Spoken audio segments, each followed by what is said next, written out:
बिस्मिल्लाहिर्रहमानिर्रहीम। In the name of Allah, the Beneficent, the Merciful.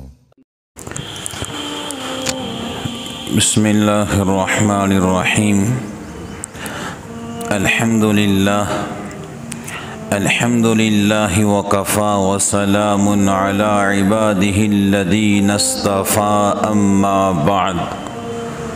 Fa'a'udhu billahi minash shaitanir rajim. Bismillahirrahmanirrahim. Yuqallibu Allahu al-layla wan-nahar.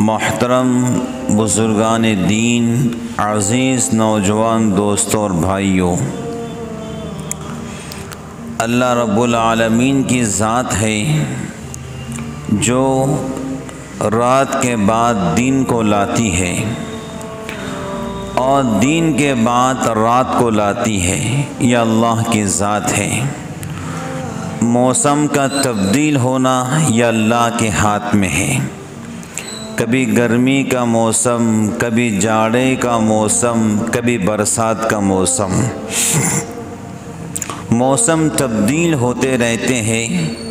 ये निशानियां हैं इबरत वालों के वास्ते जो देखकर इबरत हासिल करते हैं।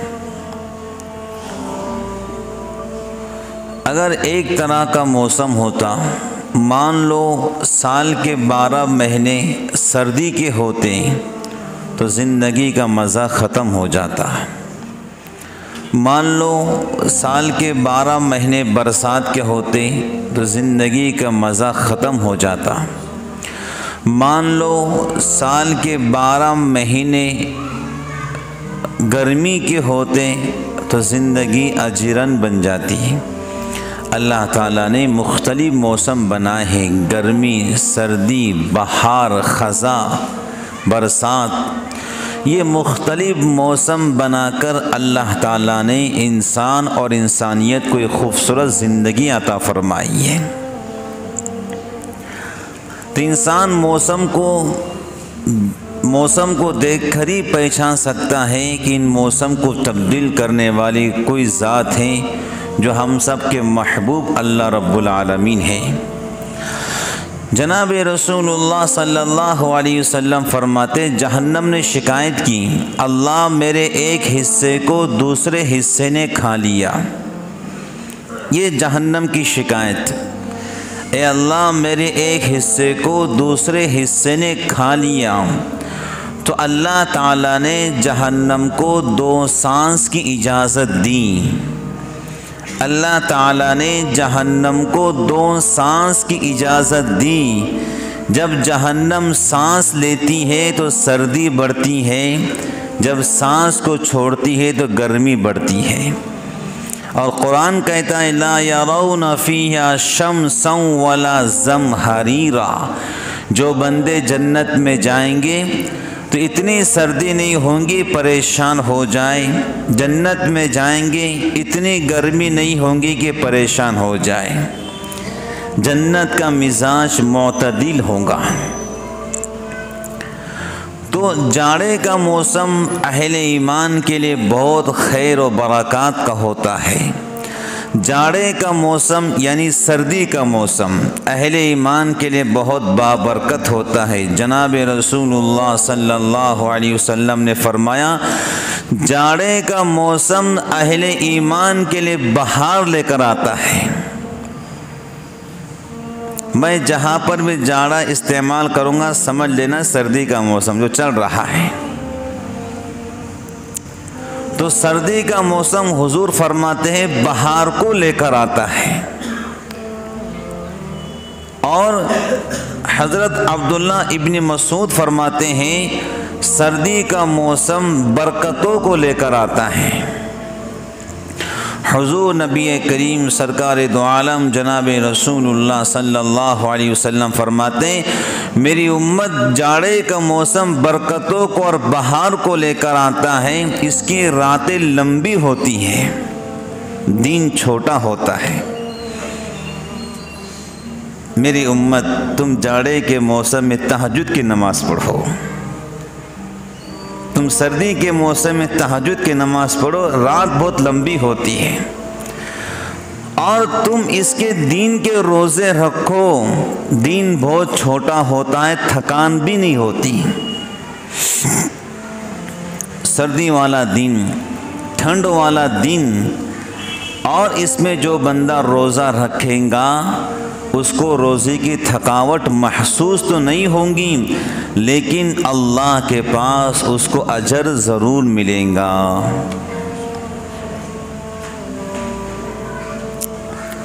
हुजूर पाक अलैहिस्सलाम फरमाते जैसे मवेशी सर्दी के मौसम में खूब चरकर अपने जिस्म को बड़ा कर लेते हैं, मेरी उम्मत तुम भी खूब इबादत करो और अपने आप को रूहानी तौर पर मजबूत बना लो। भाई कितनी लंबी रात है, 7:30 पर ईशा की जमात हो रही है, 8 तक तो ईशा भी ख़त्म भी हो जाती है। इतनी लंबी रात होने के बावजूद अगर हमको क़ियामुल लैल रात में उठने की तौफीक नहीं हो रही है तो बुज़ुर्गान दीन समझ लो अल्लाह हमसे नाराज़ है। कोई समझे ना समझे, लेकिन मैं तो अपने तौर पर समझता हूँ अल्लाह नाराज़ हो रहे हैं। अगर राज़ी होते तो उठने की तौफीक दे देते, नाराज़ है अभी। क्या है? हज़रत उबैद बिन उमैर रहमतुल्लाह अलैह फरमाते वो मोमिनो सर्दी का मौसम आ गया है, कहाँ है तिलावत वाले वो कुरान की तिलावत करें। कहाँ है तिलावत वाले, उनसे कहो कि तिलावत का मौसम आ गया। उबैद बिन उमैर बड़े ताबई है, फरमाते हैं कहाँ है रात में नमाज पढ़ने वाले, उनसे कहो तहज्जुद पढ़ने का ज़माना आ गया। कहाँ है रोज़ा रखने वाले, उनसे कहो रोज़ा रखने के दिन आ गए। अब्दुल्ला बिन मसऊद फरमाते रज़ियल्लाहु ताला अन्हु सर्दी का मौसम बरकतों को लेकर आता है। ए अहले ईमान तुम इन अय्याम में रात में क़ियाम करो, तहज्जुद की नमाज़ पढ़ो, उस दिन के रोज़े रखो, अल्लाह के पास तुम्हारा अजर लिखा जाएगा। तो बुज़ुर्गान दीन इतने प्यारे दिन चल रहे हैं, इतने बेहतरीन दिन चल रहे हैं।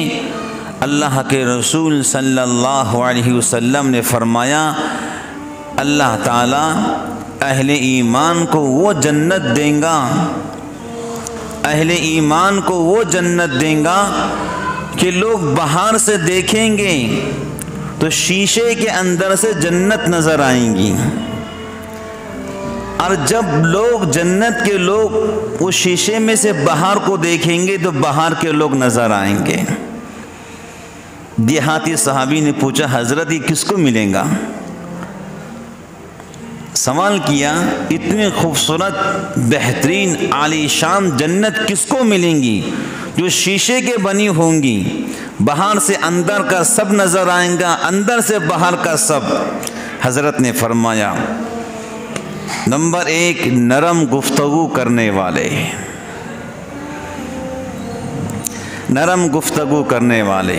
नंबर 1 नरम गुफ्तगू करने वाले, नरम गुफ्तगू, नरम ज़बान इस्तेमाल करने वाले। नंबर 2 तहज्जुद पढ़ने वाले, तहज्जुद पढ़ने वाले, तहज्जुद पढ़ने वाले। नंबर 3 रोज़ा रखने वाले। अल्लाह ताला उनको ऐसी खूबसूरत जन्नत अता फरमाएगा। अगर हमें ऐसे जन्नत चाहिए बुजुर्गान दीन, तो फिर हमें नरम गुफ्तगू अपने ज़बान में लाना पड़ेंगी, तहज्जुद पढ़ना पड़ेगा और दीन के रोज़े हस्ब ताकत जैसे अल्लाह तौफीक दे वैसे रखना पड़ेंगे, तो अल्लाह ताला ये जन्नत हमें नसीब फरमाएंगे। तो तहज्जुद की नमाज कितनी आज़ीमुश्शान नमाज है, मैं अपने बयान के अंदर इसका अंदाज़ा कहाँ से करूँ। एक दौर था कि तहज्जुद छूटने पर लोग रोते थे, गम करते थे कि मेरी तहज्जुद क्यों छूट गई। रोते थे लोग, गम करते थे, पछतावा करते थे, तहज्जुद मेरी कैसे छूट गई। फिर एक दौर आया कि लोग तकबीर ऊला के छूटने पर रोते थे कि मेरी नमाज जमा से कैसे छूट गई। या अल्लाह, मुझसे क्या कोताही हुई, क्या आपने जमात में शरीक होने की तौफीक नहीं दी। फिर एक दौर आया कि लोग नमाज क़ज़ा होने पर रोते थे कि अल्लाह मेरी नमाज क़ज़ा कैसे हो गई। और आप एक दौर आया है कि नमाज छूटने पर भी लोग अफसोस नहीं करते हैं। तारीख़ बुखारा में लिखा है कि अगर किसी की नमाज छूटती थी तो लोग 7 दिन तक अफसोस करते थे कि मेरी नमाज जमा से कैसी छूट गई। अब हाल ये हो चुका है, नमाज छूटती है तो याद नहीं रहता है। मेरे प्यारे नौजवान, ये मत समझ नमाज छूटी तुझे याद नहीं है, खुदा ने तुझे तौफीक नहीं दी है। खुदा नाराज़ होता है तो रोटी नहीं छीनता है, कपड़ों को नहीं छीनता है, इज्जतों को नहीं छीनता है। खुदा नाराज़ होता है तो सजदे की तौफीक को छीन लेता है। याद रख बात को अच्छी तरह से। खुदा के नाराज़गी की यही आलामत है कि सजदे की तौफीक को छीन लेते। अल्लाह ताला महफूज फरमाए। एक दौर था कि खलीफा बगदाद की माँ ने अपने बेटे खलीफा से कहा, खलीफा उस वक़्त के वज़ीर आज़म, जैसे आज के वज़ीर आज़म हैं ऐसे उस ज़माने में वज़ीर आज़म को खलीफा कहते थे। बगदाद का खलीफा बड़ा नेक और सालेह था, नेक और मुत्तकी परहेज़गार। उसकी बूढ़ी माँ उसके पास गई, कहा बेटा ऐसा लगता है तेरी बादशाहत में ज़वाल आने वाला है। सुनिए गौर से, वो बूढ़ी माँ अपने बेटे बादशाह से कह रही है ऐसा लगता है तेरी हुकूमत में ज़वाल आने वाला है, तेरी हुकूमत गिरने वाली है, तेरी हुकूमत ख़त्म होने वाली है। तो बेटा नेक था, मुत्तकी, पूछा अम्मी जान कैसे, मुझसे क्या गुनाह हुआ है। तो खलीफा बगदाद की माँ ने कहा बेटा जब से तू खलीफा बना है, बादशाह बना है, मैं रोज़ाना देखती हूँ गली मोहल्लों की ख़वातीन हमारे शाही महल में तहज्जुद पढ़ने रोज़ सब आया करती थी। खलीफा बगदाद की माँ कह रही है हमारे शाही महल में तहज्जुद की नमाज पढ़ने के लिए रोज़ 100 ख़वातीन आती थीं। आज मैंने देखा तहज्जुद की नमाज पढ़ने हमारे शाही महल में 70 ख़वातीन आई हैं। मैं समझ गई वो शायद तेरी हुकूमत ख़त्म होने वाली है। अल्लाह अकबर। लोग तहज्जुद की नमाज पर अपनी हुकूमत को बाकी रखना समझते थे। आज 70 ख़वातीन आई है, 30 नहीं आई है, इसका मतलब तेरी हुकूमत ख़त्म होने वाली है। क्या दौर था, क्या ज़माना था। एक खातून मुआज़ा बिन अदविया रज़ियल्लाहु ताला अन्हा, मुआज़ा बिन अदविया रहमतुल्लाह अलैहा, मुआज़ा नाम है, खातून है और मेरी बात ख़वातीन तक पहुँच रही है अल्हम्दुलिल्लाह। मुआज़ा उनका नाम, हमेशा मुसल्ले पर बैठती और अपने ज़मीर से कहते देख रात हो गई, कल का सूरज निकलने वाला है, लेकिन मुआज़ा शायद कल का सूरज तेरी ज़िंदगी में ना लिखा हो, तेरी आखिरी रात है, अल्लाह को याद कर ले। तारीख़ में लिखा है मुआज़ा बिन अदविया रात भर मुसल्ले पे बैठ के अल्लाह को याद करती और दिन में भी मुसल्ले पे बैठ के अल्लाह को याद करती। तारीख में लिखा है कि फिर दूसरी रात आती तो माजा बिन अदविया कहती है, माजा शायद तेरी जिंदगी का कल का सूरज आखिरी हो, अल्लाह को याद कर ले। तारीख में लिखा है माजा बिन अदविया का इंतकाल होने लगा, रोने लगी। ख़वातीन ने पूछा क्यों रोती हो? कहा इसलिए रोती हो कि मेरे ज़िंदगी का आखिरी दिन है, इसके बाद नमाज और रोज़े मुझसे छूट जाएंगे, इसलिए रोती हूँ। अल्लाह अकबर। माजा बिन अदविया कह रही है नमाज छूट जाएंगे, इसके बाद अब मौत आने वाली है, अब इसके बाद रोजे छूट जाएंगे, मौत आने वाली, इसलिए रोती हूँ। कहा हंस क्यों रही है? कहा इसलिए हंसती हो कि मेरे शौहर सल्ता बिन अशीम रहमतुल्लाह अलैह जो तुर्किस्तान के जिहाद में शरीक हुए थे, बड़े ताबई हैं और उनको शहादत मिली है और कुरान करीम की रोशनी में शहीद जिंदा होता है। वो देखो मेरे शौहर सहन में खड़े हैं और मेरी रूह को लेने के वास्ते आए और मुझसे कह रहे हैं कि माजा चल मेरे साथ में, हम दोनों जन्नत में साथ में रहेंगे। ये मकाम मिलता है, लोगों को शक होगा, होना भी चाहिए कि वो जिंदगी नहीं है जो जिंदगी अल्लाह चाहते हैं, वो जिंदगी नहीं जो अल्लाह चाहते हैं। एक खातून के बारे में लिखा है, बगदाद के रईस ज़ादे ने मोहम्मद बिन हुसैन ने बगदादी मोहम्मद बिन हुसैन बगदादी ने एक बांदी को ख़रीदा, बांदी औरत को ख़रीदा। उस ज़माने के अंदर ख़वातीन बिकती थी। लोगों ने कहा पागल है, कहा ठीक है कोई बात नहीं, ख़रीद लिया। मोहम्मद बिन हुसैन कहते मैंने उसे ख़रीदा, बड़ी कमज़ोर थी, लागर थी, ज़ईफ़ थी, घर लेकर आया। मोहम्मद बिन हुसैन कहते मैं सो गया, जब मेरी आँख खुली मैंने देखा तहज्जुद के वक्त में वो बांदी मुसल्ले पे बैठ के अल्लाह के सामने रो रही है। मैं करीब हुआ, मोहम्मद बिन हुसैन कहते मैं करीब हुआ और मैं करीब होकर उसके पास गया, देखो क्या कह के रो रही है। वो खातून दुआ कर रही थी, अल्लाह जो मोहब्बत आपको मुझसे है, क्या मकाम मिला था बांदियों को, दुआ कर रही जो मोहब्बत आपको मुझसे है, मैं उस मोहब्बत के वास्ते आपसे फला दुआ करती हो।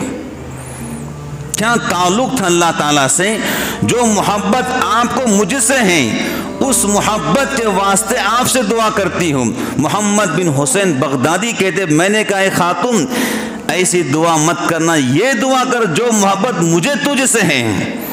उस खातून ने कहा मोहम्मद बिन हुसैन बगदादी अगर अल्लाह को मुझसे मोहब्बत ना होती तो मुझे मुसल्ले पे ना बिठाता, अल्लाह को मुझसे मोहब्बत है तब तो मुसल्ले पर बिठाया है, और अगर अल्लाह को तुझसे मोहब्बत होती तो अल्लाह तुझे बिस्तरों पे नहीं सुलाता, तुझे भी मेरे साथ मुसल्ले पे बिठाता। मोहम्मद बिन हुसैन बगदादी कहते हैं वो खातून कह रही थी, रो रही थी, बिल आखिर उसने अल्लाह के सामने दुआ की, या अल्लाह जो कुछ तेरा मेरा राज था अब फाश हो चुका है, मैं जीना नहीं चाहती हूँ। मोहम्मद बिन हुसैन बगदादी कहते हैं मेरे सामने उस खातून ने चीख मारी और उसका इंतकाल हो गया। क्या ताल्लुक़ था, या अल्लाह मैं अब जीना नहीं चाहती, राज फाश हो चुका है। मोहम्मद बिन हुसैन बगदादी कहते मैं सुबह उठा, फजर की नमाज़ पढ़ी, बहुत गमगीन, अफसोस, उदास और बोझल कदमों के साथ बाज़ार का कफ़न ख़रीदने के लिए। चलो कफ़न ख़रीदता हूँ और उस बांदी को कफ़न दफन कर कर कब्र में उतार देता हूँ। मोहम्मद बिन हुसैन बगदादी कहते जब मैं कफ़न ख़रीदने गया, कफ़न ख़रीद कर लाया तो मैंने देखा उस बांदी को मुझसे पहले किसी ने सब्ज़ कफ़न पहनाया था, वो जन्नत का लिबास था, और उसके कफन पर लिखा हुआ था अला इन्ना औलिया अल्लाह ला खौफुन अलैहिम वला हुम यहज़नून। अल्लाह के वलियों को ना दुनिया में कोई खौफ होता है ना आखिरत में कोई गम होगा। अल्लाह अकबर। एक बांदी होकर क्या मकाम हासिल किया है, जन्नत का लिबास दुनिया के अंदर पहना है। तो बुजुर्गान दीन, सर्दियों का मौसम ये हम सब के लिए एक बहार है, इबादत का महीना। हमारे मशाइख कहते हैं सर्दियों का मौसम आता खुश होते हैं, आप तो रात आ गई ही अल्लाह को याद करने के वास्ते। एक सहाबी अबू रैहाना सफ़र से वापस है। सफ़र, कई दिनों के सफ़र से अबू रैहाना बीवी से मुलाकात हुई। बीवी ने कहा, अबू रैहाना तुम बहुत दिनों के बाद वापस आए हो, चलो मुलाकात करते। कहा ठीक है, मुलाकात तो होंगी, पहले ताज़ा वज़ू करता हूँ। ईशा की नमाज़ पढ़ के ताज़ा वज़ू किया, का 2 रकात पढ़ता हूँ, फिर मुलाकात करेंगे। कई महीनों का सफ़र, बीवी पास बैठी हुई, जवानी की उम्र है, ताज़ा वज़ू किया, 2 रकात मुसल्ले पर खड़े हुए, तो उनकी बीवी समझी शायद सूरह इखलास पढ़कर नमाज को पूरा कर देंगे। अबू रैहाना ने अल्लाह अकबर का अलिफ लाम मीम पढ़ना शुरू किया। उनकी बीवी कहती, खुदा की कसम फजर की आज़ान पर 2 रकात मुकम्मल की। कहाँ ईशा की नमाज और कहाँ फजर की नमाज। कुरान करीम पढ़ते रहे। बीवी ने कहा, जब सलाम को मुकम्मल किया, क्या हुआ, मेरा भी तो हक था, मेरा हक क्यों ख़त्म किया। कई दिन का सफ़र करीब आके तड़पा दिया। तो कहा अबू रैहाना ने, वो अल्लाह की बंदी, जिस वक़्त मुसल्ले पर खड़ा हुआ, कुरान पढ़ना शुरू किया, खुदा की कसम जन्नत सामने आ गई, मैं दुनिया को भूल गया।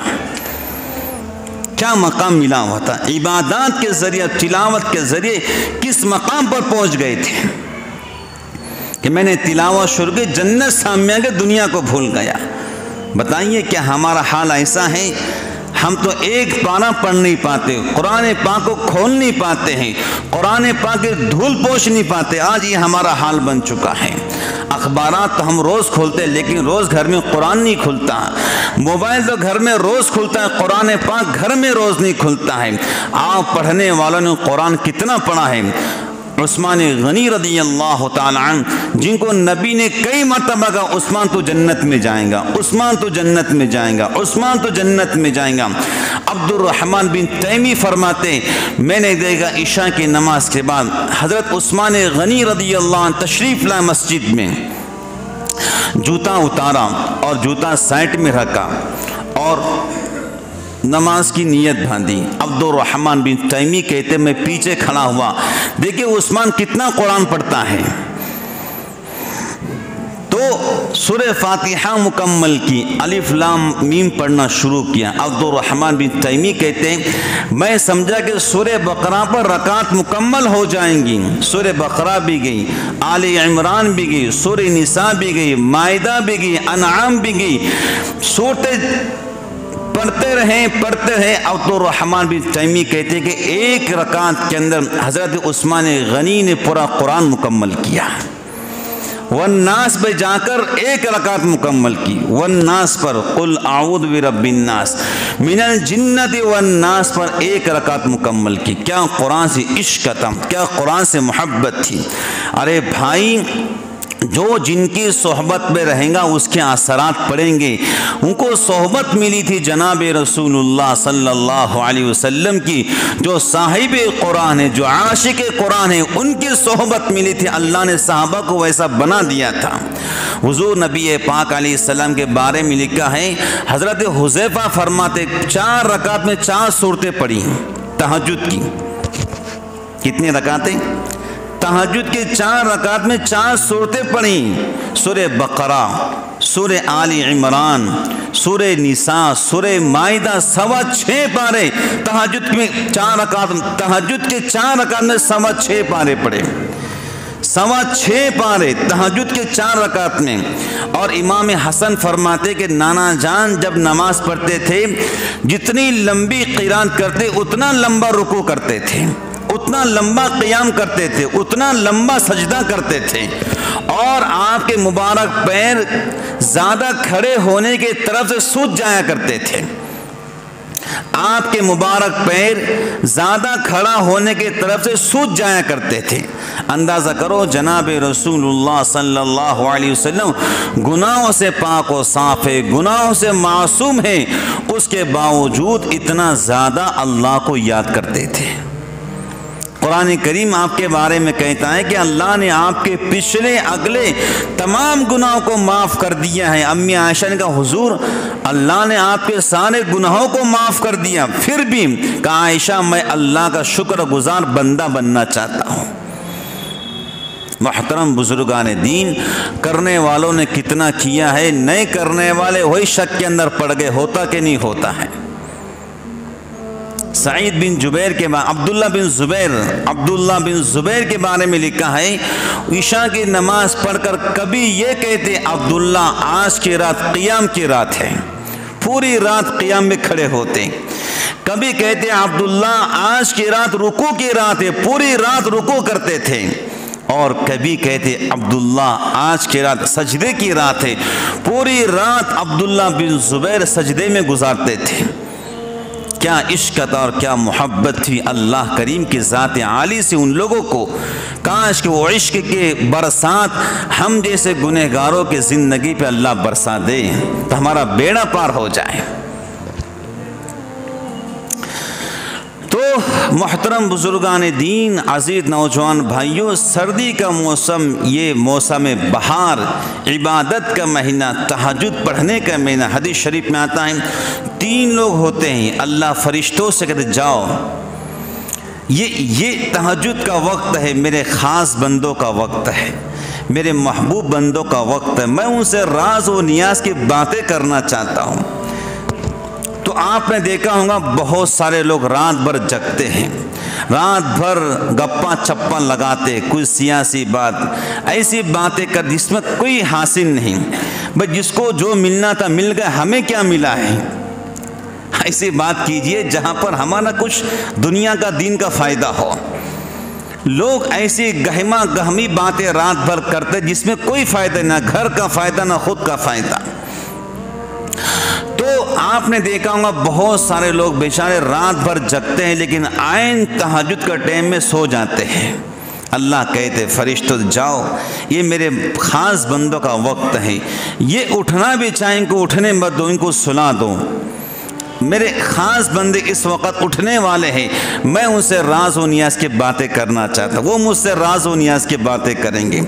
हदीस शरीफ में दूसरे बंदे, अल्लाह कहते ए फरिश्तों जाओ, मेरे वो बंदे जो आराम कर रहे हैं, मैं इस वक्त उनको अपने सामने खड़ा होना देखना चाहता हूँ, तुम जाओ अपने पर को लगाकर उनको जगा दो, उनको बेदार करो, नींद से होशियार करो, ताकि वो मेरे सामने खड़े हो, तिलावत करे, नमाज पढ़े, मुझसे दुआएं करे, मुनाजात करे और राज और नियाज की बातें मुझसे करें। हदीस शरीफ में आता है फरिश्ते आते हैं, उनको जगाते, उठो। तो वो बंदे कितने भी थके हो, सफ़र से कट गए हो, लेकिन चंद मिनट की नींद उनको पूरा कर देती है, उनके जिस्म को फ्रेश कर देती है। फरिश्ते आते हैं, पर लगा के जगाते, उठो भाई, ये वक्त है तुमने अल्लाह से राज व नियाज की बातें करना है।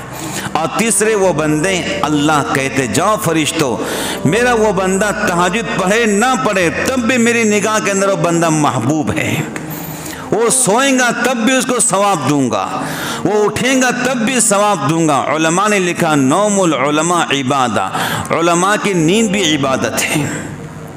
ये वो बंदे होते हैं, ये वो उलमा होते हैं जिनको अल्लाह ताला ने मारफत का इल्म और मारफत का नूर अता किया होता है। 3 बंदे होते हैं। हसन बसरी से एक जवान ने कहा हज़रत रात में तहज्जुद नहीं पढ़ पाता। हसन बसरी का बेटा दीन के गुनाह करना छोड़ दे, अल्लाह रात में उठने की तौफीक दे देगा। हज़रत तहज्जुद पढ़ना नहीं होता, दीन के गुनाह छोड़ दे बेटा, अल्लाह रात में तहज्जुद पढ़ने की तौफीक दे देगा। एक बंदा हज़रत आप नसीहत करते, बयान करते, दिल पे असर नहीं होता, का बेटा गुनाह करना छोड़ दे, अभी तुम्हारे दिल मरे हुए हैं, जब दिल होशियार हो जाएंगे तो थोड़ी बात में तुम अमल करने वाले बन जाओगे। तो बुजुर्गान दीन हमसे पहले लोगों ने कैसी तहज्जुद पढ़ी है, आइए मैं आपको ज़रा कुछ झलकियाँ देता हूँ। इमाम आज़म अबू हनीफ़ा रहमतुल्लाह अलैह के बारे में लिखा है, इशा के वज़ू से 40 साल तक फजर की नमाज़ पढ़ी है। जो बंदा फजर की नमाज इशा के वज़ू से पढ़ता हो, क्या वो तहज्जुद नहीं पढ़ेगा? अंदाज़ा करो। और साबित बन्नानी बड़े मुहद्दिस गुजरे, उनके बारे में लिखा है कि 50 साल तक तहज्जुद की नमाज़ पढ़ी है। 50 साल के अंदर साबित बनाने के बारे में लिखा है। बड़े मुहद्दिस गुजरे हैं कि 50 साल जिंदगी के ऐसे गुजारा हो कभी तहज्जुद नहीं छूटी है। अबुल मुअतमर एक बड़े मुहद्दिस गुजरे, उनके बारे में लिखा है कि 40 साल में कभी तहज्जुद नहीं छूटी है। सईद बिन मुसय्यब के बारे में लिखा है कि मैंने 40 साल तक इशा के वज़ू से फजर की नमाज पढ़ी है। अल्लाह अकबर। ऐसे भी आज नौजवान मौजूद है जो लिखकर कहते हैं कि 11-11 साल हो गए हैं हमारी तहज्जुद की नमाज नहीं छूटी है। एक आलिम के बारे में लिखा है कि 27 साल हो गए हैं मैंने कभी अव्वाबीन की नमाज नहीं छोड़ी है। तो करने वाले बहुत कर रहे हैं और नहीं करने वाले फ़र्ज भी नहीं पढ़ रहे। अल्लाह ताला महफूज फरमाए, अल्लाह 100 बार महफूज फरमाए। मशाइख ने लिखा है तहज्जुद की नमाज पढ़ो मरते टाइम प्यास नहीं लगेंगी। तहज्जुद की नमाज पढ़ो मरते वक्त प्यास नहीं लगेंगी। तहज्जुद की नमाज पढ़ो कब्र में अज़ाब नहीं होगा। तहज्जुद की नमाज पढ़ो कब्र में अज़ाब नहीं होगा। तो सर्दी का मौसम चल रहा है, फुल सर्दी चल रही है। हदीस शरीफ में आता है सबसे कामिल अफजल अमल ये हैं, हदीस शरीफ के अल्फाज, सबसे कामिल अफजल तरीन अमल ये है कि सुबह तहज्जुद में ठंडे पानी से वज़ू करे। ठंडे पानी से वो नफ्स कहता है ठंडा पानी है, लेकिन ठंडे पानी से वज़ू करें अल्लाह के वास्ते, इसका अजर कभी ज़ाय नहीं होगा, इसका अजर कभी ख़त्म नहीं होगा। और अगर आप घर पे वज़ू करते हैं जितने कदम आपके पड़ेंगे अल्लाह उतनी आपको नेकियां अता फरमाएगा। घर से वज़ू करने वाले बने, घर से वज़ू करने वाले बने, नेकियां कदम, नेकियां गुनाह ख़त्म, अल्लाह गुनाह को माफ़ फरमाएगा। तो मोहतरम नौजवान दोस्तों, खरबूजे को देखकर इंसान खरबूजा बन जाता है, मतलब खरबूजे को देखकर खरबूजा रंग पकड़ता है। अल्लाह वालों के सोहबत में रहकर इंसान अल्लाह वाला बन जाता है। एक कपड़े की दुकान पर जाए तो इंसान के दिल में शौक़ आता है कि मैंने कपड़े बेचना चाहिए। एक सोने की दुकान पे जाए तो इंसान सोचता है मेरे भी सोने की दुकान होना चाहिए। ऐसी इंसान अगर किसी अल्लाह वाले के पास जाता है तो अल्लाह ताला भी उसको अल्लाह वाला बना देते हैं। उसके दिल में शौक़ पैदा होता है मैं भी अल्लाह वाला बनूँ। इसलिए सर्दियों के मौसम के अंदर कभी फजर की नमाज सर्दी बन के मत छोड़ो कि सर्दी बहुत हो रही, सर्दी होते रहेंगी। हज़रत उमर फ़ारूक रज़ियल्लाहु ताला अन्हु अपने दौरे हुकूमत के अंदर कहा करते थे, ओ लोगों सर्दी का मौसम आ गया है, ऊन के कपड़े पहनो, ऊन के कपड़े।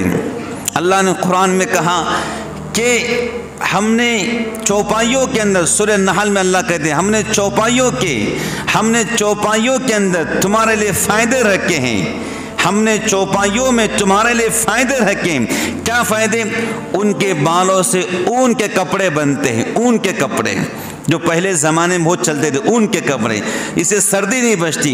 हज़रत उमर फ़ारूक अपने दौरे हुकूमत में कहा करते थे, ओ लोगों सर्दी का मौसम आ गया है, ऊन के कपड़े पहनो, चमड़े के सॉक्स पहनो, चमड़े के मोज़े पहनो और तहज्जुद की नमाज पढ़ो, तहज्जुद की नमाज पढ़ो, दिन के रोज़े रखो। फिर कहा करते सर्दी इंसान की दुश्मन है, जल्दी बदन में दाखिल होती है और बहुत देर से निकलती है।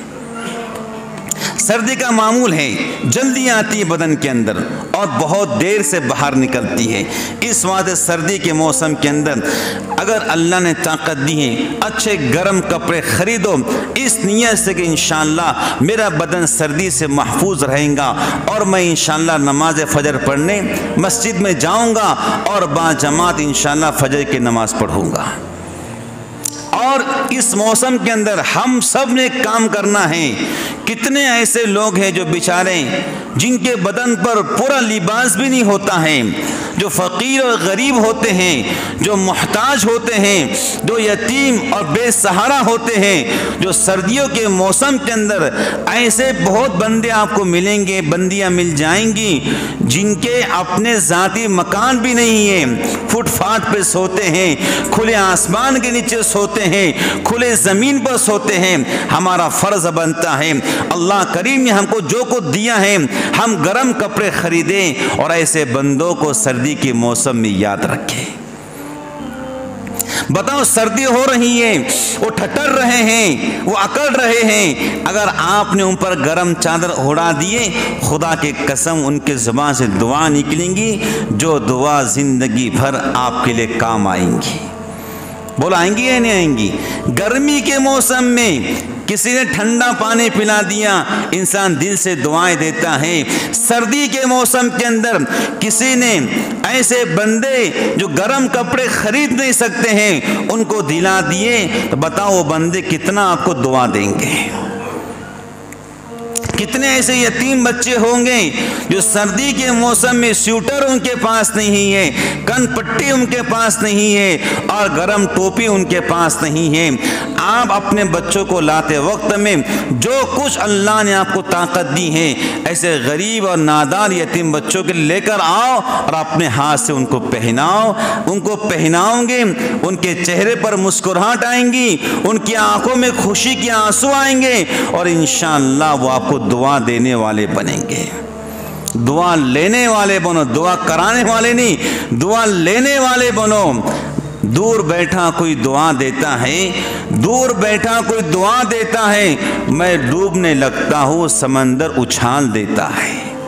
ये दुआएं होती हैं। बोलो क्या होती है? ये दुआएं होती हैं जो इंसान की ज़िंदगी भर काम आती हैं। तो मोहतरम नौजवान, बुजुर्गान दीन, सारी बात का ख़ुलासा यही है कि हम इंशाअल्लाह रहमान फजर की नमाज जमात से पढ़ेंगे। बोलो इंशाअल्लाह। हम तहज्जुद की नमाज़ पढ़ेंगे, अल्लाह से दुआ करेंगे, अल्लाह हम भी आपके हैं, गुनहगार सही लेकिन आप ही के हैं, हमें भी नेक बनवा दीजिए, हमें भी अच्छा बनवा दीजिए, हमें भी आपका मकबूल और महबूब बंदा बनवा लीजिए। फजर की नमाज होती है, फजर की नमाज के बाद कुरान पाक की तफसीर होती है जिसके अंदर रोज़ नए बयानात, अल्लाह के अहकाम, नबी पाक अलैहिस्सलाम के तरीक़े, पिछले अंबिया अलैहिस्सलाम के वाक़ियात और सबक आमोज़ बातें हमारे सामने आते रहती हैं। उस तफसीर कुरान में ज़रूर बैठना और फिर यहीं पर अल्हम्दुलिल्लाह ज़ोहर के बाद भी तालीम होती है, असर के बाद भी तालीम होती है, मगरिब के बाद भी जुमा के दिन यहाँ पर बात होती है, अल्लाह उसके रसूल का पैगाम लोगों तक पहुँचाया जाता है। और फिर ऐसे ही मंगल के रोज़ ज़िक्र के मजलिस इसे मस्जिद में होती है अल्हम्दुलिल्लाह। तो ज़िक्र के मजलिस में आधा घंटा सही निकाल कर आए और अल्लाह अल्लाह करने वाले बने।